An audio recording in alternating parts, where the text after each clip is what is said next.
जय जय श्री हरिवंश। सभी को राधे राधे। कैसे हैं आप सब लोग? श्री जी और गुरु जी की कृपा से एकदम स्वस्थ होंगे, मस्त होंगे। तो स्वागत है आपका मेरे नए वीडियो में। तो आज हम बात करेंगे कि भक्तों द्वारा पूछे गए कुछ प्रश्न हैं जिनका उत्तर देने का मैं श्री जी की कृपा से, सदगुरुदेव भगवान की कृपा से, उनकी प्रेरणा से मैं पूरी कोशिश करूंगी कि मैं सभी भक्तों के प्रश्नों के उत्तर दे सकूं, जितना मेरा सामर्थ्य होगा, जितनी मतलब मुझ में श्री जी की और गुरुदेव भगवान की कृपा से, उनकी प्रेरणा से मुझ में जितनी सामर्थ्य होगी उतना मैं बताने का पूरा प्रयास करूंगी। बाकी ज़्यादा समय न लेते हुए चलिए वीडियो स्टार्ट करते हैं और प्रश्नों की तरफ चलते हैं। तो पहला प्रश्न है हमारा, ये किया है किसी सखी ने। एक क्वेश्चन था कि जल वारने के बाद आरती में उस जल का क्या करना होता है। मतलब ये सखी पूछ रही हैं कि जो हम आरती के बाद श्री जी के ऊपर से जो हम जल वारते हैं, तो उस जल का हमें क्या करना चाहिए। तो उस जल को हमें अपने घर में सभी सदस्यों के ऊपर छिड़कना चाहिए। और यदि अगर आप ऐसा छिड़क नहीं सकते हैं, नहीं छिड़क रहे हैं, तो आप उस जल को प्रसाद के रूप में भी सबको थोड़ा थोड़ा मतलब दे सकते हैं। और या फिर अगर किसी को दे भी नहीं सकते हैं तो आप वो जल स्वयं श्री जी का प्रसाद को आप स्वयं मतलब जल को पान कर सकते हो। तो ये आप कर सकते हो, श्री जी के वारे हुए जल को आप छिड़क सकते हो घर में, या फिर उसको आप प्रसाद के रूप में ले सकते हो। बाकी चलिए अब दूसरे सवाल पे आ जाते हैं। ये हमारा दूसरा सवाल है। राधे राधे मैम, राधा वल्लभ श्री हरिवंश, अगरबत्ती कितनी होनी चाहिए घर में पूजा करते समय, मतलब पूजा करते समय कितनी अगरबत्ती यूज करनी चाहिए, ये सखी पूछ रही हैं। तो देखिए सखी, पहली चीज तो हमारे हिंदू धर्म में, हमारे हिंदू शास्त्र में अगरबत्ती जलाना वर्जित है। हमारे हिंदू शास्त्र में अगरबत्ती हम नहीं जला सकते पूजा में। हम लोग पूजा में सिर्फ धूप बत्ती जलाते हैं, ना कि अगरबत्ती। और धूप बत्ती भी हम कौन सी यूज करते हैं, जो कि बिल्कुल प्योर हो, क्योंकि आजकल प्योर धूप बत्ती मिलना भी बहुत मुश्किल है। तो मैं यही कहूंगी कि जब भी आप श्री धाम वृंदावन जाएं तो आप वहीं से धूप बत्ती लेकर आएं, क्योंकि वहाँ पे कुछ शॉप ऐसी हैं जहाँ पर मतलब आपको एकदम प्योर, एकदम मतलब असली धूप बत्ती आपको मिलेगी, कोई भी उसमें ऐसी कोई मिलावट नहीं होगी। तो आप वहीं से आप धूप बत्ती खरीदना। मैं भी जब भी धाम जाती हूँ तो मैं धूप बत्ती अपनी पूजा के लिए वहीं से लेकर आती हूँ। तो हमारे हिंदू धर्म में हाँ, अगरबत्ती नहीं जलाई जाती है पूजा में, धूप बत्ती जलाई जाती है। ठीक है सखी। और ये हमारा तीसरा सवाल आ जाता है। श्री राधे महाराज जी से दीक्षा लेने के बाद गोपाल जी की सेवा कर सकते हैं? कृपया कर बताएं। जी हाँ, जी हाँ, हम बिल्कुल कर सकते हैं गोपाल जी की सेवा। यदि हम पहले से ही गोपाल जी की सेवा कर रहे हैं तो हम दीक्षा के बाद भी हम सेवा को कंटिन्यू रख सकते हैं। मतलब बाकी हमारी जो भी मतलब हमारी युगल सेवा तो होगी होगी, हमारी दीक्षा से पहले भी हम मतलब छवि सेवा करते हैं। और दीक्षा के बाद जब हम हमें विग्रह सेवा जब हम करेंगे तो वो युगल सेवा होगी हमारी। तो वो युगल सेवा होगी हमारी। तो मतलब हम अपनी युगल सेवा के साथ साथ हम अपने गोपाल जी की भी सेवा हम कंटिन्यू रख सकते हैं। इसमें ऐसा नहीं है कि अगर आप गोपाल सेवा कर रहे हैं पहले से और दीक्षा के बाद आपको बंद करनी पड़ेगी। कई ऐसे मतलब भक्त हैं जो जिनकी दीक्षा हो गई है और वो दीक्षा के बाद भी गोपाल जी की सेवा कंटिन्यू कर रहे हैं। तो बाकी आशा करती हूँ कि आपको आपके सवाल का जवाब मिल गया है। और अब चलिए आगे चलते हैं। ये आपका सवाल है सखी। हाँ सखी, आप जब बाहर जाती हो तो अष्टयाम सेवा कैसे करती हो? तो देखिए सखी, पहली चीज तो मैं जब से श्री जी की कृपा से, सतगुरुदेव भगवान की कृपा से मतलब मेरी दीक्षा का प्रोसेस मेरा स्टार्ट हुआ है, तब से मैं कहीं अभी जाना हुआ नहीं है। सिर्फ धाम धाम के अलावा मैं कहीं अभी नहीं गई हूँ। और बाकी अगर आप कहीं जाते भी हैं और आपको मतलब सेवा आपको नहीं छूटे तो आपको क्या करना चाहिए, यदि आपके पास छवि सेवा है तो आप छवि को एक सुंदर से वस्त्र में आप उसको मतलब रख कर उसको अच्छे से लपेट कर सुंदर से वस्त्र में और आप एक ऐसा मतलब टोकरी टाइप का आप ले लीजिए, तो आप उसमें अपना उस छवि सेवा को आप रख सको आराम से, और उसको अलग ऐसी जगह पे मतलब लेकर चल सको रख कर, कि मतलब कोई किसी के उल्टे सीधे हाथ ना लगे, और मतलब ठीक से आप अपने ट्रैवलिंग में भी और अपने जहाँ जा रहे हो वहां भी सेवा कर सको। तो उनके लिए आप एक छोटी सी एक टोकरी ले लीजिएगा, एक जो आती है प्लास्टिक की बास्केट टाइप की, आप वो ले लीजिए। आप उसमें रख कर मतलब अपना छवि सेवा आप कर सकते हो। और यदि आपके पास विग्रह सेवा है तो विग्रह सेवा भी, आप विग्रह भी हमें उतने ही बड़े लेने चाहिए जिनको हम ले जा सकें बाहर। तो विग्रह को भी आप इसी तरीके से बास्केट टाइप में आप ले जा सकते हो। और तो यही चीज है कि हम विग्रह सेवा हो या फिर हमारे पास छवि सेवा हो, और यदि हमें कहीं जाना होता है तो हम उनको लेकर ही जाएं अपने साथ में। और मतलब हमें भोग में हम उनको ड्राई फ्रूट्स या फ्रूट्स वगैरह यही चीज हम उनको भोग लगाएं, क्योंकि जब हम बाहर जाते हैं तो हमें इतना नहीं हो पाएगा, मतलब इतनी हमारी व्यवस्था नहीं हो पाती है कि हम प्रभु के लिए हम भोग मतलब बना सकें या फिर उनको कैसे मैनेज करें। तो सबसे अच्छा होगा कि आप फ्रूट या ड्राई फ्रूट का भोग लगाएं। और कोशिश यही कीजिए कि अब ज्यादा से ज्यादा आपको कहीं जाना ना हो, क्योंकि जितना हम मतलब जाएंगे इधर उधर तो हमारी सेवा में हमारा मतलब अंतराल आएगा, और हमारी सेवा अगर एक टाइम की भी मतलब छूट गई तो हमें बहुत मतलब हमारे अंदर बहुत जलन होगी, और मतलब ठीक नहीं है फिलहाल। तो कोशिश यही कीजिएगा कि आप बहुत ही जरूरी है तभी आप जाइएगा, और जब भी जाएं तो अपनी छवि सेवा या विग्रह सेवा अपने साथ लेकर जाएं। तो आशा करती हूँ आपको आपके सवाल का जवाब मिल गया होगा। चलिए अब आगे बढ़ते हैं। उम्म, ये हाँ, एक है सखी यास्मीन साहू।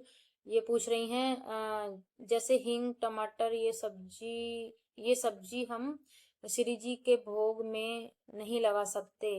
मतलब ये पूछ रही हैं कि हम हींग और टमाटर श्री जी की भोग में नहीं लगा सकते, ऐसा मतलब इन्होंने सुना है।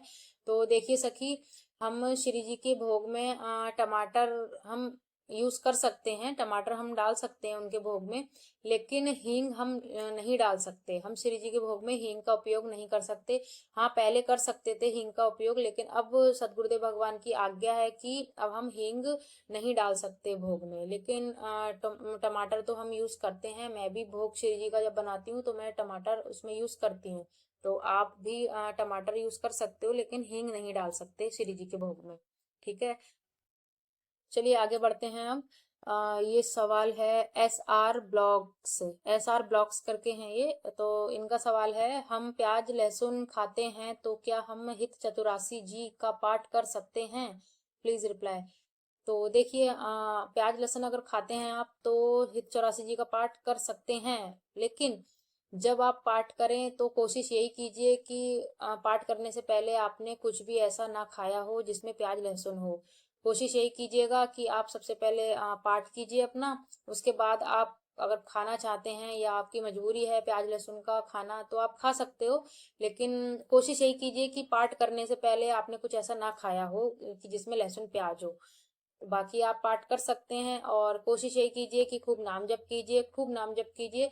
नाम जप के ही बल से आपके सारे मतलब रास्ते आपके खुल जाएंगे, और आपका प्याज लहसुन जो है वो भी छूट जाएगा श्री जी की कृपा से, नाम नाम जप की कृपा से। तो आप यही कीजिए कि आप मतलब खूब नाम जप कीजिए, और पाठ करने से पहले कोशिश कीजिए कि आप लहसुन प्याज का कुछ भी ऐसा ना खाए हों। चलिए अब आगे चलते हैं, आगे अगले सवाल पे। ये है, राधे राधे सखी, हम पीरियड में जो कपड़े पहनते हैं पीरियड के बाद उस कपड़े को वॉश करके वो पहनने के बाद हम भगवान की सेवा कर सकते हैं? मतलब पीरियड के जो कपड़े हैं, ये पूछ रही हैं सखी कि पीरियड के कपड़े हम धोकर बाद में उनको मतलब पहनकर हम पूजा कर सकते हैं? तो सखी, हम बिल्कुल कर सकते हैं पूजा। क्योंकि हम क्या करें, सबसे पहले आपके जो भी मतलब अशुद्ध कपड़े हों वो आप अच्छे से उनको वॉश कर लीजिएगा। वॉश करने के बाद जब वो मतलब आप पहनो उन कपड़ों को, फिर भी आपको अगर कुछ डाउट रहे कि मतलब आपके मन में कुछ ऐसा लगे कि नहीं मेरे कपड़े मतलब ऐसे हैं वैसे हैं, तो फिर आप ये कर सकते हो, उन कपड़ों पे आप गंगा जल या यमुना जल छिड़क सकते हो।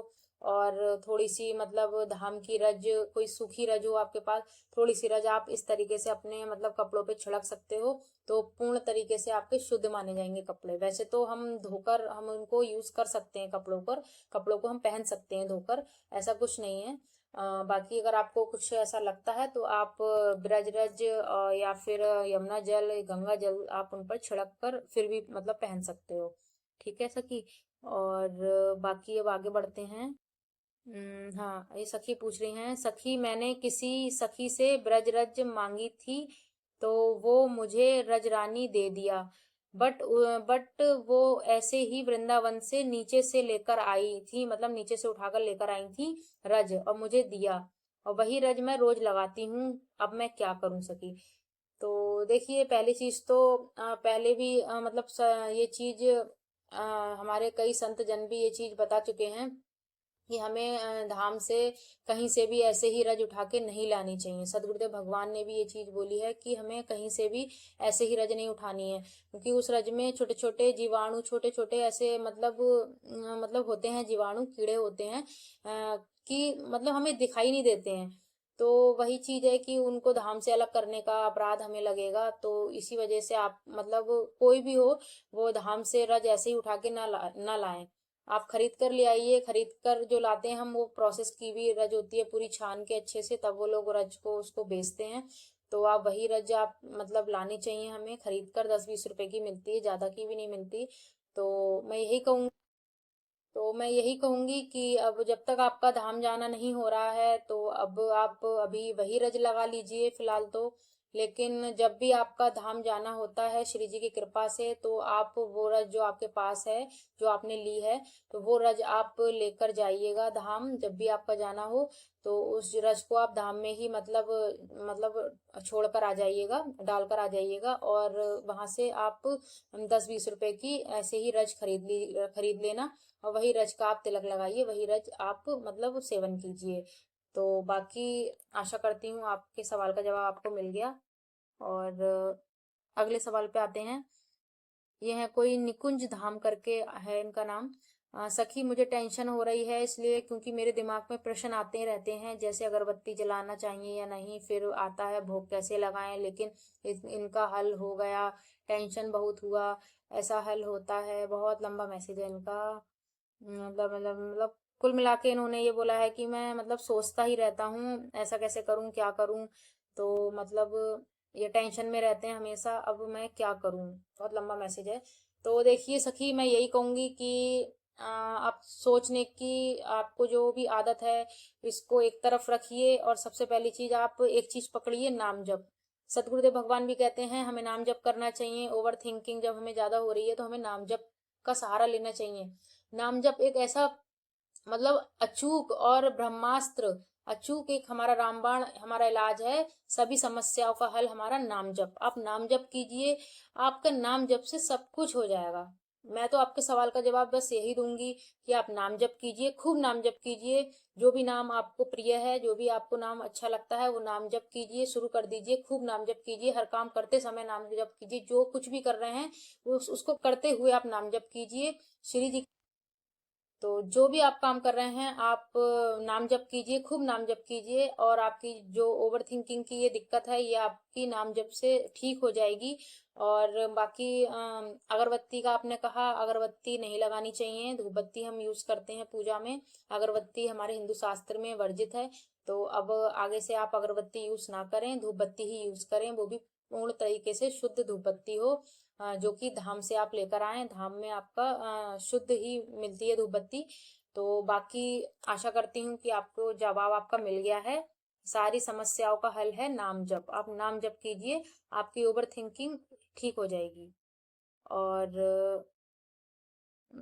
अगला सवाल है, मैम क्या आप तुलसी माला के बारे में बता सकती हैं, कौन सी लेनी चाहिए, मतलब मार्केट में बहुत सारी हैं, कुछ असली कुछ नकली। हाँ, तो तुलसी की माला देखिए, वैसे मैंने एक वीडियो भी बना रखा है, आप वीडियो मेरा देख सकते हो, तुलसी की माला के ऊपर असली और नकली की हम पहचान कैसे करें। बाकी फिर भी मैं बता देती हूँ आपको। तुलसी की माला जब भी आप खरीदें तो आप उसमें देखिएगा, तुलसी की माला में आपको ब्लैक और ब्राउन से डॉट डॉट दिखेंगे हर एक मोती पे। और उसका मोती थोड़ा थोड़ा खुदरा खुदरा भी हो सकता है, और आपको मतलब थोड़ा थोड़ा टूटा भी हो सकता है कहीं कहीं से। मतलब फिनिशिंग नहीं दिखेगी आपको प्रॉपर। तुलसी की जो असली माला होगी वो ब्राउन ब्राउन सी होगी, और मतलब डार्क येलो येलो सी। और जो नकली माला होती है, नकली माला एकदम फिनिशिंग की होगी, वाइट मोती होता है उसका नकली माला का, और एकदम चिकनी माला होती है, वो इतनी फिनिशिंग होगी आपकी उसमें। तो ये भी एक पहचान है असली और नकली की। असली जो होगी वो ब्राउन ब्राउन और ब्लैक से निशान होंगे उस पे, और जो नकली होगी वो एकदम सफेद होगी, एकदम प्योर वाइट, और एकदम स्मूथ होगी, चिकनी। और दूसरा तरीका यह है कि आप एक बाउल में एक पानी भरिए, और पानी में अपनी तुलसी जी की माला को डाल दीजिए आधे घंटे के लिए। और आधे घंटे के बाद जब आप माला को देखोगे, तो अगर पानी में कलर छोड़ गया है तो आपकी माला नकली है। और यदि पानी में कलर नहीं छोड़ा है, पानी साफ है एकदम, और तुलसी जी की माला में एक अलग सी एक सुगंध सी आ रही है आपको तुलसी जैसी, तो वो माला आपकी असली है। और यदि उसमें रंग मतलब छोड़ दिया है माला ने, तो वो तुलसी जी की माला आपकी नकली है। तो ये भी पहचान है एक तुलसी जी की माला की। तो बाकी आज के लिए इतने ही सवाल बहुत हो गए। अ, बाकी आशा करती हूँ कि आप सबको आपके जवाब मिल गए होंगे श्री जी की और गुरुदेव भगवान की कृपा से, उनकी प्रेरणा से। जितना मेरा सामर्थ्य था मैंने आपको आपके प्रश्नों के उत्तर दिए हैं। और बाकी वीडियो अच्छा लगा हो तो लाइक करें, सब्सक्राइब करें, शेयर करें। ऐसे ही आप सब अपना सपोर्ट मुझे बनाए रखें। और श्री जी और गुरुदेव भगवान की कृपा से, उनकी प्रेरणा से मैं आपके लिए ऐसे ही वीडियो लाती रहूंगी जानकारी की। इस हमको जो भी जानकारी होगी श्री जी की कृपा, उनकी प्रेरणा से। बाकी आप सब स्वस्थ रहें, मस्त रहें, श्री जी की कृपा आप सब पे खूब बनी रहे। खूब नाम जप कीजिए। श्री हरिवंश।